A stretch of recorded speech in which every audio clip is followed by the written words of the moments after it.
Welcome to Confessions on the Couch. Today's stories come from people in the middle of the worst betrayals of their lives. Names and details have been changed. Get comfortable. My girlfriend of 8 years made out with someone right in front of me. So this happened last night, and I'm still trying to figure out how to even process it. I'll call my girlfriend Sarah. We've been together for 8 years, living together for the last 2. She's my person. Or she was. It was supposed to be the kickoff to my birthday weekend. We went to a concert together, and honestly, we had an incredible night. She was singing along to every song, dancing with me, hanging on my arm, being affectionate in that way that makes you feel like the luckiest guy in the room. I remember thinking, this is exactly why I love her. After the show, a few of us decided to keep the night going at some bars nearby. I wasn't drinking. I'd offered to be the designated driver and get everyone home safe. So I was sober, fully present, watching everything. At one of the bars, Sarah ran into a guy she knew, apparently an old friend of her brother's. They started catching up, and I figured I'd give them space.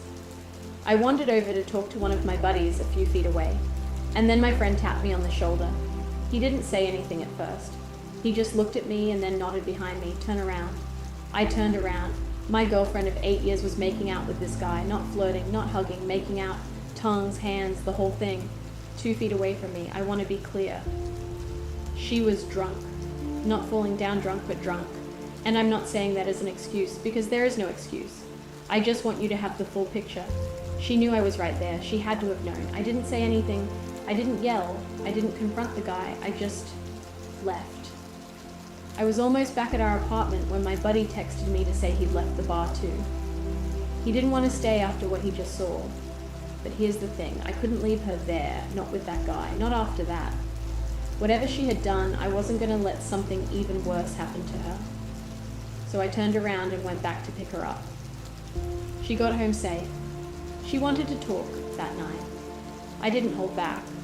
I'm not proud of everything I said in that moment, but I was bleeding out emotionally and she wanted a calm conversation. That wasn't going to happen. Eventually she passed out, and I sat there in the dark trying to figure out how I was supposed to wake up the next morning and exist. The next morning before she woke up, I did something I've never done in 8 years. I went through her phone. I wish I hadn't. And I'm also glad I did. There were multiple text threads with different men. Sexting, photos, things she'd never sent me. Not one guy, not a moment of weakness at a bar, an ongoing pattern. I woke her up. I could barely breathe. I felt like I was about to have a panic attack right there in our bedroom. She admitted everything. She said she'd been feeling insecure lately, and instead of coming to me, her partner of 8 years, the man she lives with, she'd been seeking validation from strangers on some forum. She left for her mum's house. I'm typing this through tears. A couple of my closest friends came over to sit with me, just to be there. It helped more than I can say. I haven't spoken to her since she left. Her mum, who, by the way, knows exactly what kind of betrayal this is from her own life, reached out to me. She wants to talk. I think I'm going to take her up on it. Sarah is on her way back to the apartment now. I don't know why. I don't know what she expects me to say. I've made my decision. 8 years, 2 years living together, a life I thought we were building. And it's over. I've started packing her things into garbage bags. She's texted me a few times asking to talk. There's nothing left to talk about. I'm going to drive to her mum's house after work tonight to make it final. Face to face, the way she deserves to hear it, even though it's more than she gave me. I couldn't have gotten to this point without the people in my life. And honestly, without the strangers online who told me what I needed to hear, even when it was hard. Some of you were kind. Some of you scolded me for even considering staying. All of it helped. I don't know what comes next, but I know I'm not going back. Sometimes infidelity ends with rage. Sometimes it ends with revenge. And sometimes it ends like this. The next story is shorter than the others, but it might stay with you the longest. Today, I was supposed to get married. We were going to get ice cream together to celebrate. I was going to go home with my husband. Instead, I spent my day signing a lease on a new apartment, arguing with the city to get my electricity turned on, dropping his things off at a mutual friend's place because I couldn't bear to look at them anymore. I don't know how many times I randomly cried today. I lost count. He asked me for a second chance a few days ago. One of his friends called me today and asked me to consider giving him another one too. I told them all the same thing. It won't work. It doesn't matter what I want. It doesn't matter how much I still love him. If I went back, we would become toxic. The love I have for him would curdle into bitterness and resentment, and we would end up hating each other. But God, it hurts. I still love him. I miss my best friend. And instead of exchanging vows today, we only texted each other to figure out where my car title is. It's been almost 3 weeks since I found out he cheated on me. It still doesn't feel real. He was my world. He was my home. He was my safe place to land, and my favorite thing on this earth. And he set us up to fail. It wasn't supposed to be like this. I don't understand why he did this to us. And the strangest part is I can't even muster any anger. I can't find the hatred I think I'm supposed to feel. There's just grief and disappointment and so much sorrow. My dress is hanging in my closet, my ring is in a box, and my heart feels bruised and battered. And every single day that I have to remind myself that there is no going back. It feels like I'm slowly carving my own heart out. Our next story is one of the most chilling examples of slow burn betrayal I've ever read. A husband notices small changes in his wife. Tiny things. Things he convinces himself are nothing. Until he checks her phone. Last week, I found out my wife has been cheating on me. We're both 33. We have 2 kids, 4 and 2. And we've been together since the last year of high school. 15 years. My entire adult life. I'm going to walk you through how I figured it out. Because honestly, the signs were everywhere. I just didn't want to see them. It started a couple of months ago. She suddenly got really into self-improvement. Now look, I support that. I'd never discourage it. But it was the kind of sudden, drastic change that didn't add up. She started wearing makeup every day, which she barely did before. Not even when we were dating. Not before the kids. Just, suddenly, every day, full face. Then her phone became surgically attached to her. She'd take it into the bathroom while she brushed her teeth. It went in the pocket of her pajama pants when she went to bed. It never left her side. Not for a single minute. There was one night around 4 a.m. where she got up, said she felt sick and needed to throw up, and then announced she was going to walk the dog at 4 in the morning. 20 minutes away. I want to tell you something embarrassing. I wasn't suspicious. I was worried about her. I thought she might be having a mental health crisis. That's how oblivious I was. That's how much I trusted her. Eventually, something made me check her Discord. I don't know what finally tipped me over, but I checked. And what I found wasn't a fling. She had been talking to this man, on and off, for 10 years. Most of it was emotional. Late-night gaming sessions, deep conversations, the kind of intimacy that builds quietly over years while everyone around them thinks nothing's happening. In the past 2 months, they had been ramping up. She was skipping work. She works from home, to play games with him during the day. She was staying up late after I went to bed to talk to him. And here's the part that broke something inside me. This man knew everything. He knew my name. He knew my background. He knew our kids' names. She sent him photos of the art projects our 4-year-old brought home from preschool. She sent him a message on Mother's Day about what a great mum she was. They talked about me, casually, like I was a side character in their relationship instead of her husband. 2 weeks ago, she finally met him in person. She told me she had to go into the office that day. She'd actually used PTO. After that first meeting, they started seeing each other regularly. They had unprotected sex. And then she came home and slept with me. I have to get tested now. I'll spare you the details of how that feels. Mother's Day. I took our 2 kids out for the day because she said she wanted to rest, that she wasn't feeling well, that she needed time alone. While I was out with our children on Mother's Day, she was at home with him on a video call. Maybe more. I'll probably never know.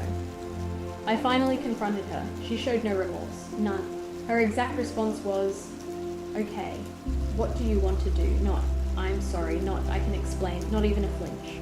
That first night I had my first ever panic attack. My chest was so heavy I couldn't breathe, I couldn't sleep. I just lay there in the dark trying to figure out how my entire life had just become a lie. I asked her, begged her, really, to at least cut contact with him. Just stop talking to him while we figured out what to do. She couldn't even do that. The first night after I begged her, she snuck out after I fell asleep to see him. She came back at 5 a.m. and then she messaged him, "I'm safe, didn't get caught. I'm still the one trying. I'm the one who got cheated on, and I'm still the one making this work for the kids, for her, for myself." I went into couples counseling.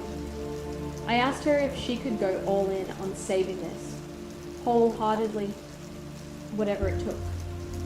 She said no. She said she might not see him in person anymore, but she still needed to talk to him every day. She didn't get truly remorseful until day 3, when she saw me crying so hard I couldn't sit at the dinner table with our own kids, when she watched me unable to look at our family photos without breaking down. That was when it finally seemed to register, but by then I was already gone. The final straw came a few nights later, after what I thought were productive conversations. After she promised that even if she kept talking to him, she wouldn't say things like, "I miss you" or "I love you." After I let myself, for one stupid second, believe we might survive this, she said those exact words to him that same night. "It's over. There's nothing left here." I've started talking to a lawyer. She's agreed to me having full custody of our kids. 15 years, 2 children, a whole life. And somehow she's more attached to a man she met on the internet than to any of it. I don't know who I am without her yet, but I'm about to find out. Our final story tonight is the heaviest one.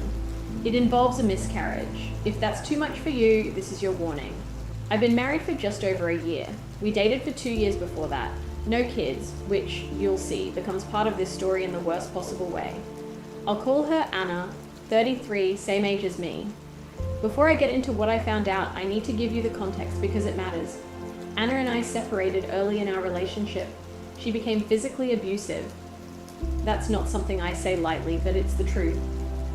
There was a period where things were genuinely dark, but over time we reconciled. She quit her addictions, she got therapy, she became supportive, caring, present. She became the woman I fell in love with at the very beginning. And I'll be honest, I thought we'd made it. I thought we had survived the worst and come out stronger. We always told each other the same thing: honesty, total transparency. After everything we'd been through, we promised each other no more secrets. I got duped again. A few days ago, I was going through her old phone. I don't even fully remember why I started looking. Something just felt off, and what I found broke me in ways I didn't know were possible. There wasn't one affair, there were 4. The first one was in April of last year. We had been trying for a baby. She had just had a miscarriage, and something I had been grieving with her, holding her through, taking care of her through. And in her text, I found a message to another man. She was asking him if the baby could have been his. She had been sleeping with him while we were trying to conceive, and she didn't know whose child she had just lost. I'm going to let that sit for a second because I had to. The second affair was a month after the miscarriage, May. She slept with an ex-boyfriend. The grief I thought we were sharing, she was processing somewhere else, with someone else. The third affair happened one day after our wedding. One day. She had picked a fight with me at our own wedding. I remember being confused at the time, embarrassed in front of our families, trying to smooth things over.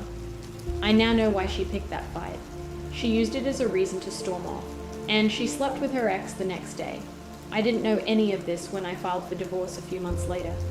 I filed because of her behavior, the constant fighting, the instability. I didn't have proof of anything. I just knew something was deeply wrong.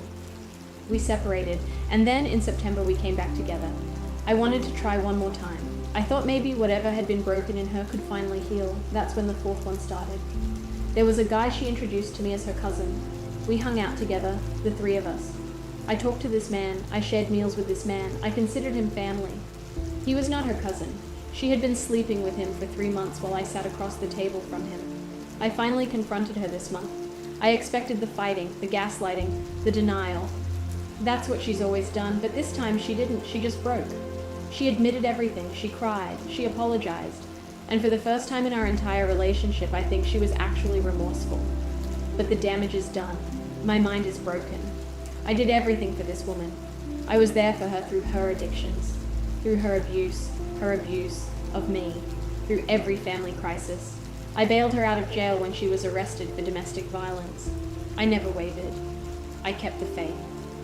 And I want to say this part exactly how it came out of me when I wrote it down, because it's the truest thing I've ever felt. I showed her love. I got hate in return. I showed her compassion.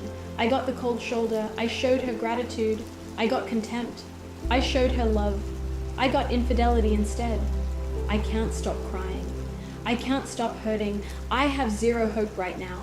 I thought my entire life with her was real.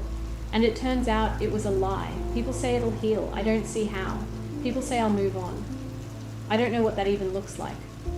But I'm going to try. Because what else is there to do but keep going forward? And if you're reading this or hearing this, and you're in the same place I am right now, I want you to know it's not the end. There is always something to look forward to. Talk to the people who love you. Love yourself. You will find love and happiness again. I'm going to keep telling myself that until I believe it. Thank you for sitting with these stories tonight. If you'd like more confessions, subscribe and turn on notifications. Take care of yourselves.